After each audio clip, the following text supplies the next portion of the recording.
Mga Kawikaan, 18 Kabanata. Ang taong makasarili ay humihiwalay sa karamihan at salungat sa lahat ng tamang isipan. Walang saysay sa mangmang ang lahat ng bagay. Ang layon ay ipakitang mayroon siyang nalalaman. Pagsipot sa kasamaan, kasunod ay kahihiyan. Pag nawala ang karangalan, kapalit ay kadustaan. Ang wika ng tao ay bukal ng karunungan, parang dagat na malalim at malamig na batisan. Ang pagkiling sa may sala ay hindi mainam, ganoon din ang pagkakait ng katarungan. Ang pagsasalita ng mangmang ay humahangga sa kaguluhan, pagkat ang salita niya'y laging may bantang taglay. Ang tsismis ay masarap pakinggan, gustong-gusto ng lahat na pag-uusapan. Ang taong batugan ay sinsama ng taong mapanira.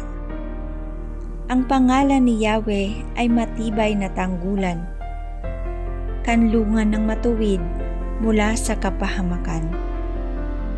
Ang akala ng tao kung siya ay mayaman, ay ligtas na sa lahat ng kapahamakan. Nagpapakataas ang tao hanggang hindi bumabagsak, ngunit kababaan ang daan ng buhay na sakdal dilag. Ang sumasabad sa usapan na hindi nauunawaan ay taong walang isip, walang bait, walang muwang. Ang matatag na kalooban ay mabuti sa tao, ngunit kung mahina ang loob, anong mangyayari rito? Ang matalino ay nagdaragdag ng kaalaman, ang may unaway namumulot pa ng karunungan. Kung nais mapalapit sa may kapangyarihan, magdala ng regalo sa kanya ay ibigay. Ang unang salita ay kinikilalang tama, hanggang hindi nasusuri at nakikitang balintuna.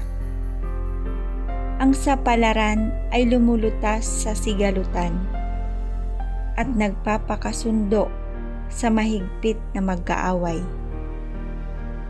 Tiyak na ipagtatanggol ka ng matulunging kaibigan, ngunit kapag inaway mo, ikaw ay tatalikdan.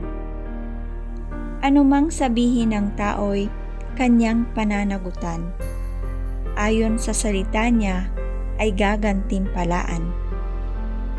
Ang buhay at kamatayan ay sa dila na kasalalay. Makikinabang ng bunga nito, ang dito ay nagmamahal. Ang mabuting may bahay ay magandang kapalaran.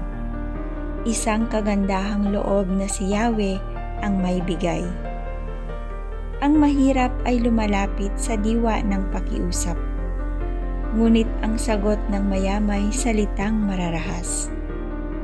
May pagkakaibigang madaling lumamig, ngunit may kaibigang higit pa sa kapatid.